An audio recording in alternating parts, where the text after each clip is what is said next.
तीर्थराज पुष्कर अब अद्भुत भूमि है, दिव्यता, आस्था और उत्सव की भूमि है, जहां नित्य उत्सव और नित्य आस्था का सैलाब जुड़ता रहता है। हमको 3 दिवसीय हनुमान कथा कहने का सौभाग्य मिल रहा। आज से दोपहर 2 बजे से 2:30 बजे से यहाँ पर पुष्कर की पावन तीर्थ पर कथा है 3 दिवसीय। कल दिव्य दरबार लगाया जाएगा। कल हमने जगत पिता ब्रह्मा के दर्शन किए, बहुत आत्मिक शांति, उत्साह और वहाँ आनंद प्राप्त हुआ। संपूर्ण पुष्कर, संपूर्ण राजस्थान को बहुत बहुत साधुवाद। यदि राजस्थान प्रदेशों का राजा है तो पुष्कर इस राजा का मुकुट है।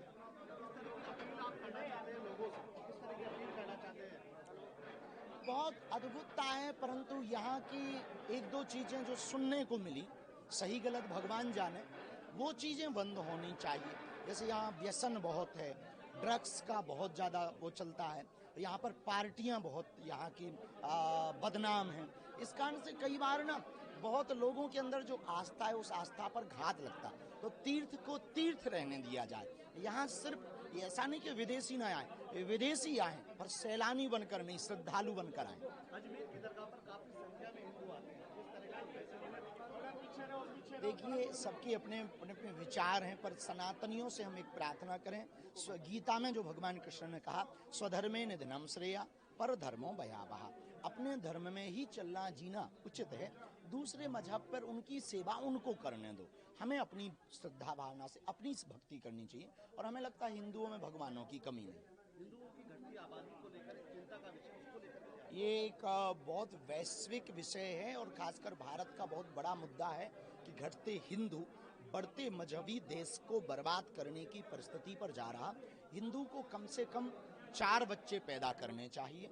हमारी शादी नहीं हुई तो हम पर तो अभी लोग कमेंट करेंगे कि बाबा तुम्हारा क्या योगदान है, तो ब्याह हमारा हो जाएगा तो हम भी हिंदुओं की आबादी बढ़ाने में अपना योगदान देंगे। भारत में रहने वाले मुसलमान भी हिंदू है तो उनकी घर वापसी कैसे होगी? अगर उनको ये बात समझ आ जाए कि उनके पूर्वज, एक फिल्म आई थी अकबर, अमर अकबर एंथनी, उसमें लास्ट में तीनों का बाप कन्हैया लाल निकला था, ये बात उन्हें समझ में आ जाए तो घर वापसी हो जाए। एक महाराज आपने एक बात कही हिंदू नारियों को लेकर कि वो बुर्का ना पहने, दुर्गा बने और काली बने, क्या हमने ये अपनी बेटियों को समझाया। दूसरी मजहब को क्यों हम फॉलो करें, अपनी सनातनी परंपरा को फॉलो करें। हम एक बात और आपकी मीडिया के माध्यम से, एनआई के माध्यम से पूरे देश को कहना चाहेंगे, जितने भी इंस्टाग्राम पे नाचने वाले या नाचने वाली बेटियां हैं या बच्चे हैं, उनसे हम एक प्रार्थना करेंगे, बेटियों बच्चों, तुम IAS बनो, IPS बनो, दुर्गा बनो, काली बनो, पर इंस्टाग्राम की नाचने वाली मत बनो। एक आखिरी सवाल, धर्मांतरण एक बड़ा सवाल है, धर्मांतरण को लेकर बढ़ता जा रहा है, किस तरह से धर्मांतरण को रोकना चाहिए? धर्मांतरण को रोकने के लिए हिंदुओं को अपने सनातन पर गर्व करना पड़ेगा और धर्मांतरण के कारण पर जाना पड़ेगा। धर्मांतरण के 3 कारण हैं, आर्थिक तंगी, अंधविश्वास और तीसरा अशिक्षा।